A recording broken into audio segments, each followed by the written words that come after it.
Cohen. À suivre en vidéo sur franceinter.fr. Bonjour Fabrice Lucchini. Bonjour. Merci d'être là en direct. Bonjour Bruno Dumont. Bonjour. Vous voici Fabrice Lucchini en tête d'affiche d'un film signé Bruno Dumont, film en compétition ici à Cannes et qui sera visible par tous. Il sort en salle aujourd'hui. Maloute, un film qui ne ressemble à aucun autre, burlesque, sanglant, délirant, farce, avec un Lucchini comme on ne l'a jamais vu ni entendu, qu'on reconnaît à peine. Est-ce que vous appréhendez les réactions, la surprise qui sera forcément celle du public de Cannes aujourd'hui?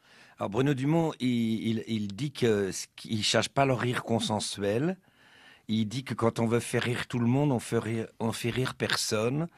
Je pense que dans son cinéma qui a et l'inspiration et le talent de la radicalité avec une vraie puissance, une vraie maîtrise, il va se passer quelque chose que d'ailleurs on sait pas au fond, on sait pas parce que je te dis, moi j'ai vu le film, je suis pas un cinéphile, je pense à Johnny Hallyday et je me suis dit en sortant, je me suis pas fait chier.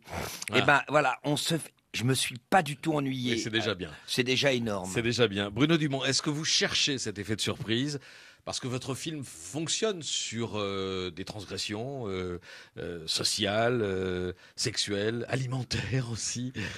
Moi, je crois que le cinéma fonctionne surtout sur le spectateur, en fait, parce que c'est lui qui est pris comme ça. D'où ma question. Qui grince, effectivement. Oui, donc moi, j'aime bien, effectivement, croquer le bourgeois. J'aime bien être un peu mordant. Je trouve que c'est très intéressant, surtout à l'époque où on vit, de bien montrer et de les grossir pour qu'on les voit bien, en fait. Donc, le grotesque m'intéresse. Pour se voir soi, pour se regarder, je pense que le cinéma est un miroir. Hein. Alors, nous sommes il y a un siècle environ sur la côte d'Opale, la baie de la Slack, tout près de Boulogne-sur-Mer, à Ambleteuse, où vous êtes une grande famille complètement dégénérée, avec vous, Fabrice Lucchini, sa sœur Juliette Binoche, sa femme, incarnée par Valeria Bruni-Tedeschi, et des pêcheurs misérables qui gagnent 3 sous en portant des bourgeois d'une rive à l'autre, mais des touristes, certains de ces touristes disparaissent, d'où une enquête policière conduite par l'énorme inspecteur Machin. Ça vous va comme résumé, Bruno Dumont? C'est pas mal. Mais il manque l'histoire d'amour aussi. Il faut une histoire, oui, c'est ça. Mais en fait, ce sont des histoires qui se superposent. Donc, ce que vous dites est très bien. Et en même temps, il manque une histoire qui est une histoire d'amour, qui relie tout ça, en fait. C'est-à-dire que les Vampétéghem ont eu aussi une attraction pour les Bruford à travers 2 personnages. L'enfant Vampétéghem qui est Billy, et l'enfant Bruford qui est Maloute. Qui est la fille que j'ai eue, ou la fille ou le garçon que j'ai eu avec ma sœur. Ou ton père, ou qu'elle a eu avec ton père. Oui, parce que... En fait, on n'en sait rien. Oui, il y a une des scènes qu'il aime beaucoup, beaucoup, Dumont. Je pense que c'est ma scène préférée. Carrément, alors je vais vous la décrire en 2 secondes. Oui. Hein. C'est-à-dire que tout d'un coup... juste une anecdote, je suis obligé de la raconter rapide, c'est que, elle révèle quand même l'incroyable pratique de Dumont. C'est qu'à un moment, toutes les informations qu'il me donnait, moi je me suis dit, je vais jamais y arriver, parce que jouer un décadent, jouer un débile, jouer un très très con, jouer un fin de piste, j'avais pas ça en magasin. Il y a plein de composantes débiles en moi, mais là, le niveau de débilité où il voulait m'emmener, je me suis dit, j'y arriverai jamais. D'ailleurs, pardon, vous ne le jouez pas exactement de la même façon dans toutes les scènes. Oui, c'est vrai, c'est ou c'est lui pas qui vrai? le veut, c'est lui qui le veut, parce que oui, mais moi je trouve, j'aime bien, il est dissonant, c'est-à-dire voilà, il monte, il descend, donc il y a l'hétérogénéité du jeu de Fabrice Lucchini fait partie du absolument, du film. C'est rythmé. Très bien. Moi j'ai jamais compris ce qu'il me demandait totalement, donc j'ai exécuté. Alors donc. Quand il m'a, alors je vais la faire rapidement. Quand je me sentais pas capable. Je me suis dit, il a une telle idée de la composition, je vais pas être. Bon. Puis à un moment, il a dit alors on arrête tout ça. T'es capable de marcher comme Aldo Macione? Je lui dis oui, ça apparemment, je vais essayer. Il me dit voilà. Et puis je lui dis mais est-ce que je peux ne pas lire le scénario? Donc je n'ai pas lu le scénario.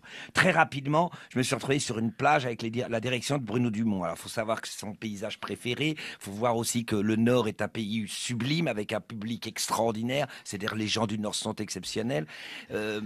Et tout d'un coup, je regarde la mer. Avec Dumont, faut faire ça. On te dit, regarde la mer. Alors, tu regardes la mer. Et puis tout d'un coup, je dis au bout de 2h30 à Juliette Binoche, mais au fait, pourquoi on regarde la mer depuis 2 heures? Elle me dit, mais parce qu'on attend le retour de notre enfant. Alors là, il y a un petit blanc. J'ai notre enfant. Mais tu n'es pas ma sœur?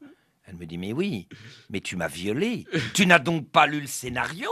Évidemment, j'avais pas lu le scénario. Mais On peut tourner un film de Bruno Dumont sans savoir absolument. Donc, quand on court après le flic, eh ben, on court après ce flic. Et la synthèse, c'est qu'il demande, Bruno Dumont, il demande cette scène, c'est qu'elle hurle de manière. Pas elle hurle pas, elle joue admirablement Racine. Et moi, il m'a dit, toi, tu es dans la biche. Alors, elle dit, l'enfance, fruit de mes entrailles immondes. Et moi. J'ai une réplique que j'aime beaucoup, moi, je dois jouer la biche en disant « Mais enfin, mais nous étions ivres !» Voilà, et ben ça c'est Dumont, c'est-à-dire qu'il te dit de jouer de la biche, elle lui dit de jouer Racine, voilà ce qu'il veut. Voilà, et pour Juliette Binoche, le modèle c'était Cécile Sorel. Tout à fait, ouais. Grande tragédienne, oui, tragédienne, mais... bien montée.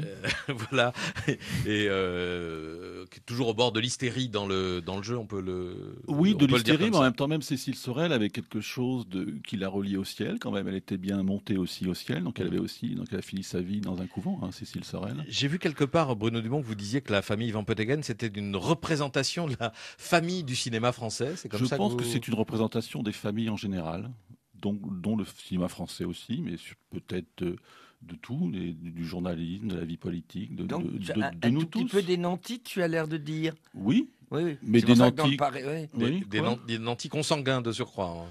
Oh, il y a beaucoup de consanguinité dans les clans, non? Ouais, oui. Et c'est presque le capitalisme, en gros. C'est le capitalisme. Putain, mais tu es donc un peu une sorte de metteur en scène à la lutte des classes. Ah bah, on est dans la lutte des classes de toute façon dans votre film, Bruno Dumont. Moi, je pense qu'il y a beaucoup de lutte entre les individus que plus entre les classes, finalement. Il y a quand même à la fois de l'attraction, de l'attirance et quelque chose de la détestation, non? Ah oui, alors ça c'est impressionnant. Il y a beaucoup de références dans votre film Bruno Dumont. On pourra peut-être en reparler tout à l'heure.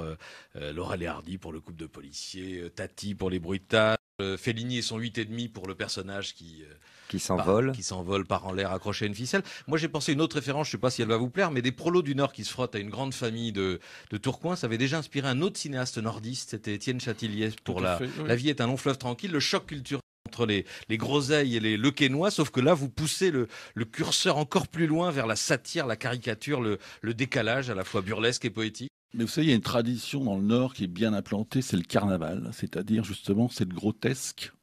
Et donc c'est quelque chose qu'on a, nous, dans notre sang, et on sait rire de nous, et on sait bien rire des autres également. On sait se travestir, les garçons savent se transformer en filles, et l'inverse. D'où l'intérêt pour les gens qui veulent travailler avec Dumont, les acteurs.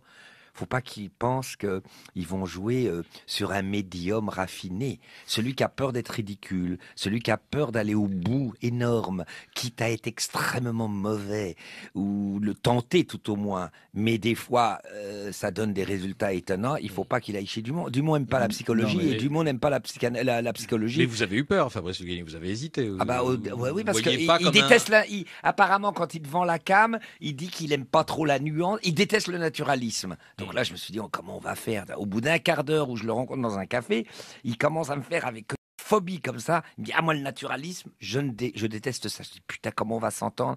Moi qui n'aime que les nuances, la vraisemblance des silences. Il veut pas de ça. Donc, il t'offre un déplacement de ta proposition, ce qui peut être perturbant pour un acteur, mais qui te fait sortir des choses que personne t'a fait sortir. Ça, il faut reconnaître. Fabrice, tu es extraordinaire. Eh ben, je le reconnais, voilà. je suis touché qu'au bout de quelques mois de pratique, c'est une espèce de démonstration d'affection. Là, c'est le max qu'on vient d'entendre. Et je peux te dire que quand Dumont dit calmement « Fabrice, tu es extraordinaire », je peux te dire que c'est un événement qui dépasse les frondeurs, qui dépasse le problème de François Hollande à 11%. Je l'ai appelé d'ailleurs, je lui ai dit « Et Maloute, il me dit cet après-midi, 14h, j'y suis, Hollande. » Parce que contrairement à ce qu'on pense, il est dans la culture Hollande. Et il m'a dit à 14h. Il va le voir cet Oui, après-midi. il m'a envoyé un SMS. Rendez-vous avec Maloute, 14h. Est-ce qu'il y a un problème? France Inter, faut que tu saches que France Inter, on s'est levé aux aurores hébétés, tu sais, avec un état de fatigue, comme dit Céline, avec la fatigue, le divin, ça sort des hommes. Et ben nous, on a l'air divins, tous les trois hébétés, on dirait trois fêtards. Trois queutards effrayants qu'on baisait toute la nuit. En réalité, on sort d'un Bruno Dumont. On s'est pas fait tirer sur la tige. On a vu un chef-d'œuvre qui est le film de Bruno Dumont. Je t'embrasse énorme.